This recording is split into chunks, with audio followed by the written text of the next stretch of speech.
വിജയിക്കണമെന്ന് ആഗ്രഹമില്ലാത്തവരായി ഭൂമി ലോകത്ത് ആരുമില്ല. എല്ലാവർക്കും വിജയിക്കണം, വലിയ ഉന്നതിയിലെത്തണമെന്ന് വലിയ ആഗ്രഹമുണ്ട്. പക്ഷേ അവർക്കെല്ലാം തടസ്സമായി നിൽക്കുന്നത് ചില കാര്യങ്ങളാണ്. ആ ചില കാര്യങ്ങളെക്കുറിച്ച്, അവരുടെ മുന്നിൽ വിജയിക്കണമെന്ന് ആഗ്രഹമുള്ളവരുടെ മുന്നിൽ ഉള്ള തടസ്സങ്ങളെക്കുറിച്ചാണ് ഇന്ന് നമ്മൾ സംസാരിക്കുന്നത്. ഒന്നാമതായിട്ട് സ്വപ്നമുണ്ടാവണം. സ്വപ്നം എന്നുള്ളത് ഉറങ്ങുമ്പോൾ കാണുന്നതല്ല, നമ്മളെ ഉറങ്ങാൻ അനുവദിക്കാത്ത ഒന്നാണ് സ്വപ്നം. അതുകൊണ്ട് നമ്മൾ സ്വപ്നങ്ങൾ കാണണം. സ്വപ്നങ്ങൾ, ചെറിയ സ്വപ്നങ്ങളും കാണാം, വലിയ സ്വപ്നങ്ങളും കാണാം.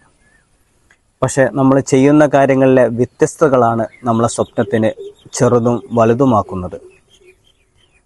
2 കരിങ്കൽ കോറിയിലെ ജോലിക്കാരുണ്ടായിരുന്നു. അവരുടെ കോറിയിൽ കല്ല് വെട്ടിക്കൊണ്ടിരിക്കുക. ആ സമയത്ത് അതിലെ പോയ ഒരാൾ ചോദിച്ചു, നിങ്ങൾ എന്തിനു വേണ്ടിയിട്ടാണ് കല്ല് വെട്ടുന്നത്? ഒന്നാമത്തെ ആൾ പറഞ്ഞു, ഞാൻ ഇന്നത്തെ ഭക്ഷണത്തിനുള്ള കാശ് കിട്ടാൻ വേണ്ടിയിട്ടാണ് കല്ല് വെട്ടുന്നത്. രണ്ടാമത്തെ ആൾ പറഞ്ഞു, ഞാൻ വലിയൊരു അമ്പലം പണിയാൻ, വലിയൊരു ക്ഷേത്രം പണിയാൻ വേണ്ടിയിട്ടാണ് കല്ല് വെട്ടുന്നത്. ഇവിടെ രണ്ടാളും ചെയ്യുന്നത് ഒരേ ജോലിയാണ്, പക്ഷേ അവരുടെ കാഴ്ചപ്പാടിലാണ് വ്യത്യാസം. അവർ സ്വപ്നം കണ്ട ലക്ഷ്യത്തിലാണ് വ്യത്യാസമുള്ളത്. 2, സ്വപ്നത്തിന്, നമ്മളെ ആഗ്രഹത്തിന് ഒരു വ്യക്തതയുണ്ടായിരിക്കണം. നമുക്ക് വിജയിക്കണമെന്നുള്ളത് നമ്മുടെ സ്വപ്നമാണ്. നമുക്ക് വലിയ ഉന്നതിയിലെത്തണമെന്നുള്ളത് നമ്മുടെ ഒരാഗ്രഹമാണ്. പക്ഷേ അതിനൊരു വ്യക്തതയില്ലെങ്കിൽ അത് നടപ്പിലാവുകയില്ല. നമ്മൾ വിജയിക്കണമെന്ന ആഗ്രഹത്തിന് എത്ര വർഷം കൊണ്ട്, അല്ലെങ്കിൽ എത്ര സമയം കൊണ്ട്, അതിനൊരു സമയം നിശ്ചയിക്കുമ്പോഴാണ് അതിനൊരു വ്യക്തത വരുന്നത്. പറയപ്പെടാറുള്ളത് പോലെ വിലാസമില്ലാത്ത കത്തുകൾ ഒരിക്കലും ലക്ഷ്യസ്ഥാനത്ത് എത്തുകയില്ല.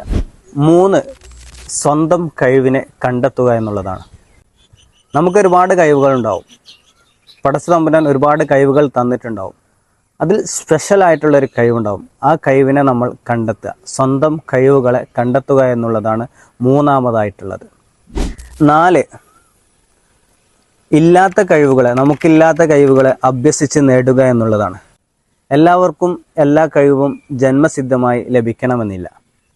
അപ്പോൾ നമ്മുടെ സ്വപ്നത്തിന് ആവശ്യമുള്ള കഴിവുകൾ, അത് നമ്മൾ പരിശീലനത്തിലൂടെ, പരിശ്രമത്തിലൂടെ നേടിയെടുക്കുക എന്നുള്ളതാണ് 4ാമതായിട്ടുള്ളത്. നമുക്കില്ലാത്ത കഴിവുകളെ ലിസ്റ്റ് ചെയ്ത് അത് നേടിയെടുക്കാനുള്ള മാർഗങ്ങൾ കണ്ടെത്തി അത് പരിശീലനത്തോടെ നേടിയെടുക്കുക എന്നുള്ളതാണ് 4ാമത്തത്. വ്യക്തമായ ലക്ഷ്യം നിർണ്ണയിക്കുക എന്നുള്ളതാണ് 5ാമത്തത്. നമുക്ക് സ്വപ്നങ്ങളുണ്ട്, ആഗ്രഹങ്ങളുണ്ട്. അതിനെ നേടിയെടുക്കാൻ ലക്ഷ്യങ്ങൾ നിർണ്ണയിക്കുക. ഷോർട്ട് ടൈം ഗോളുകളും ലോങ് ടൈം ഗോളുകളുമായി തിരിച്ച് അതിനെ ഘട്ടം ഘട്ടമായിട്ട് ഓരോ കടമ്പകൾ പൂർത്തീകരിക്കുന്ന രീതിയിൽ അതിനൊരു ലക്ഷ്യങ്ങൾ നിർണ്ണയിക്കുക എന്നുള്ളതാണ് നമ്മളെ സ്വപ്നം നേടിയെടുക്കാനുള്ള 5ാമത്തെ മാർഗം. 6ാമത്തത് ആത്മാർത്ഥമായ പരിശ്രമമാണ്. ഒരു ചിലന്തി വല കെട്ടുമ്പോൾ ആദ്യം അത് തകർന്നു വീഴും. പരാജയപ്പെടാതെ ആത്മാർത്ഥമായിട്ട് അത് പിന്നെയും വല കെട്ടുമ്പോഴാണ് മനോഹരമായ അതിന് താമസിക്കാനുള്ള മനോഹരമായ ഒരു വലയുണ്ടാവുന്നത്. അതുപോലെ നമ്മുടെ ഈ സ്വപ്നങ്ങൾ നേടിയെടുക്കാനുള്ള പ്രവർത്തനങ്ങൾ ആത്മാർത്ഥതയോടെ, പരാജയപ്പെട്ടാലും സ്വാഭാവികമായ പരാജയങ്ങൾ ഉണ്ടായാലും തകരാതെ മുന്നോട്ട് പോവുകയാണ് നമ്മുടെ ഈ മനോഹരമായ, നമ്മളെ മനസ്സിലുള്ള മനോഹരമായ സ്വപ്നത്തിന് അത് ഭൂമിയിൽ യാഥാർത്ഥ്യവൽക്കരിക്കാൻ സാധിക്കുകയുള്ളൂ.